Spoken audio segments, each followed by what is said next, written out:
Good morning, anyone and everyone that's listening or watching in for this Kia Sorento diesel US swap conversion, whatever you want to call it. Currently, the vehicle's in a undisclosed location somewhere in Mexico. That's just what we're gonna call it.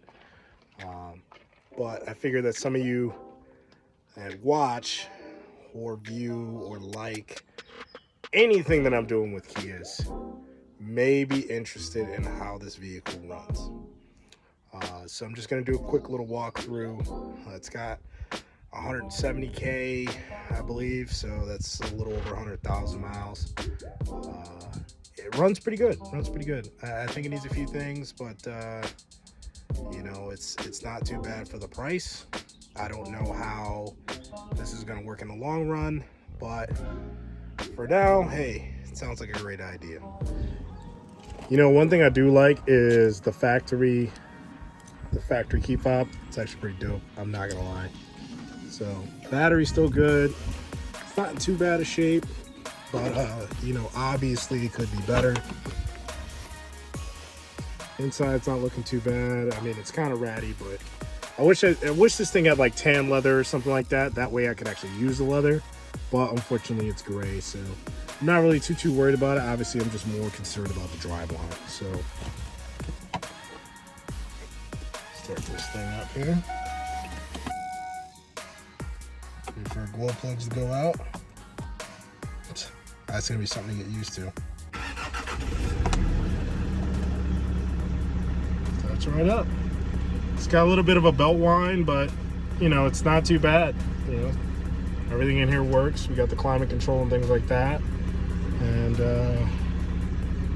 yeah, it's got some cool features, some European features that are pretty cool, but we'll see if I can make those work. As you can see, that belt squeak went away, so it's not too bad. But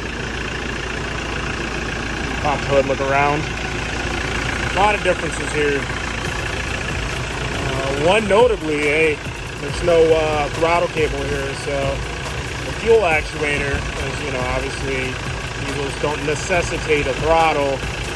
The fuel advance is actually electronically controlled versus with a cable. But overall, most of the components are in the same places. One notably, we have the mechanical fan here instead of two electric fans. I don't know if we're going to keep that or not.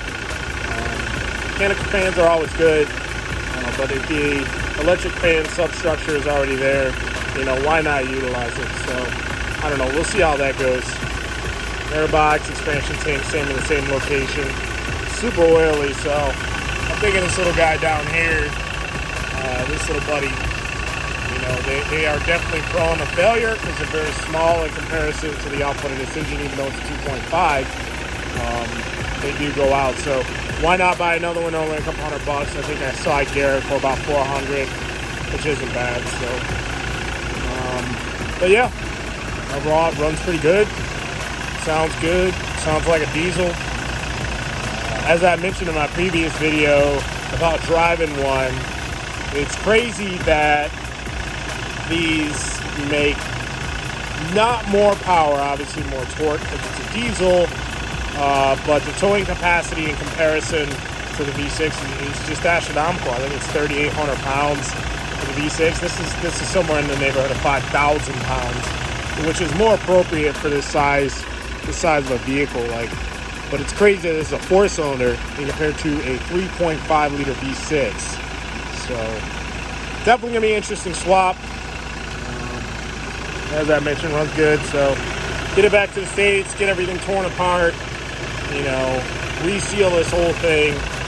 Goal here is to make sure that I buy all the consumable items, all new hoses, all new belts, alternator, starter, things like that. So if and when this thing makes it to the States, I can always have extra parts, always have backups, always be good to go, and keep this thing on the road for a long time. All right, guys, till next time.